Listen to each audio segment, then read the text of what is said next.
원인 불명 ESS 화재. 에너지 저장 장치 ESS의 화재 사고를 다들 기억하실 텐데요. 지난해 5월부터 전국에서 연쇄적으로 일어났는데 원인 규명은 아직도 되지 않은 상황입니다. 문제는 ESS 관련한 사업인데 원인이 밝혀지지 않다 보니까 신규 ESS 발주가 모두 스톱이 됐고 실적은 제로입니다. 사업을 키워가던 중소업체들은 고사 직전인데 이 관련해서 얘기 나눠보도록 하겠습니다. 평론가님, 네. 이 정부가 ESS 화재 원인 결과 발표를 또 미룬 거죠? 그렇습니다. 뭐 3월에 한다고 했다가 아직까지도 좀 안 하고 있는 네. 건데요. 이 ESS, 에너지 스토리지 시스템, 그러니까 에너지를 저장하는 시스템, 에너지 네. 저장 장치라는 건데요. 이게 이제 3, 4년 전부터 굉장히 곽광을 받았던 게 이게 뭐냐? 우리가 이제 신재생 에너지로 간다. 태양광이다, 풍력이다.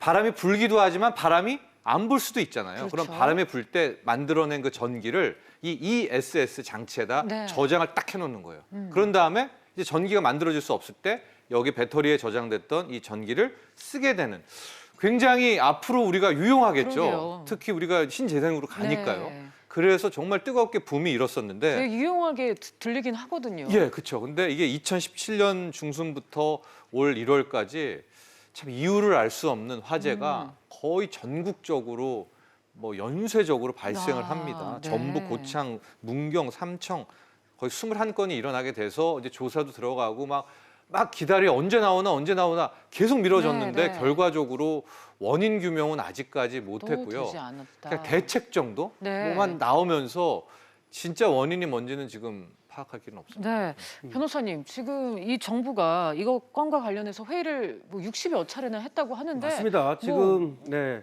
신재생 에너지 대책에 지금 구멍이 뚫린 거 아닙니까? 네. 비상이 걸린 거죠.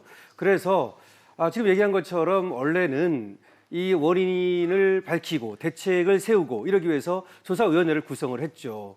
그래서 발표를 한다고 했었는데 오늘 한 것이 뭐냐면 발표는 못하고 중간 상황을 갖다가 일부 공개를 한 겁니다. 그러면서 6월에 발표를 하겠다. 네. ESS 화재 원인이라든지 안전 강화 방안을 발표하겠다. 이렇게 얘기를 했는데요. 아까 얘기한 것처럼 한 60여회 회의를 했어요. 회의를 했는데 매주 1회 정기회의를 열고 수시회의도 열고 또 워크숍까지 열었습니다만은 아직까지는 확실하게 원인을 밝혀내지 못했다는 것이고 이에 대해서 지금까지 나온 얘기 보면은 76가지 화재 원인이 추측이 된대요. 한 76가지 정도 있는데 네. 그거에 대해서 53가지에 대해서는 실증을 한번 점검을 했다는 겁니다. 네. 그래서 이제 몇 가지 더 남았다 이런 얘기고 그래서 그것이 끝나면 6월에 발표를 하겠다고 얘기를 합니다. 그렇군요. 어쨌든 간에 평론가님 이렇게 발표가 자꾸 연기가 되니까 업계에서는 좀 불안해하는 상황이죠. 불안한 정도가 아니죠. 네. 지금 보면 비율로요. 35% 이상의 ESS 지방 공장들이 다 가동이 중단됐습니다. 10군데 중 4군데가 네. 중단이 됐고 그나마 지금 가동되는 것들도 실적이 나오지가 않는 것이 이렇게 자꾸만 ESS에 불이 나니까 뭐 이것들을 수주하게 되는 삼성 네. SDI라든가 뭐 LS 한전이라든가 LG화학이라든가 발주를 줄 수가 없죠. 그렇죠. 예, 왜냐면 이게 계속 불나고 화재가 나는데 거기서 네. 만들어진 ESS를 어떻게 믿을 수가 있겠습니까? 그래서 이게 이제 마치 연쇄적으로 파급 효과가 좀 커지고 있어서 업계에서는 이유를 좀 밝혀달라. 네. 왜냐하면 이유를 알아야 대책을 세우고 신뢰가 쌓이잖아요.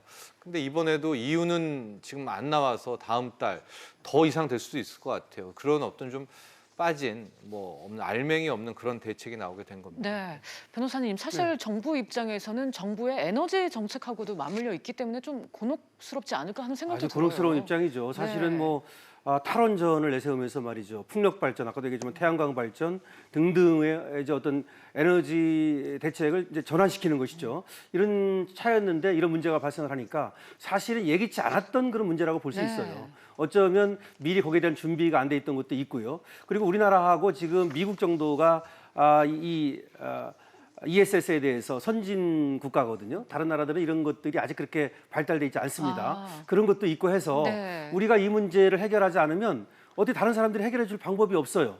그렇기 때문에 그리고 여기에 지금 많은 중견업체, 중소업체가 그야말로 달려들었어요. 네. 달려들어가지고 이것으로 한번 어떻게 뭐 혁신, 성장을 해보겠다. 그야말로 이런 입장인데 그런 회사들이 지금 멘붕에 빠진 거죠. 그러네요. 그렇기 때문에 빨리 대책을 네. 세워야 됩니다. 네, 이 평론가님, 정부 입장에서는 하루빨리 좀 대책이 나와야 될 것 같은데요. 네, 왜냐하면 관련 제 주위의 젊은 친구들 중에서도 이 ESS 사업을 좀 해야 아, 되겠다라고 네. 전국적으로 왜 지방으로 좀 뛰어들었어요. 이게 청년들에게 또 하나의 붐 아닌 붐처럼 아, 돼 그렇죠. 있는 사업이기도 했거든요. 네. 제 친한 지인도 여기에 지금 이제 뛰어드는 그런 상황인데 그렇군요. 정부의 고민도 좀 이해가 갑니다. 왜냐하면 요즘은 이제 하나를 내놔도 제대로 내놔야지 된다는 네, 거 그건 아니겠어요. 그렇네요. 그런데 자꾸만 해도 이게 왜 불이 나는지를 음.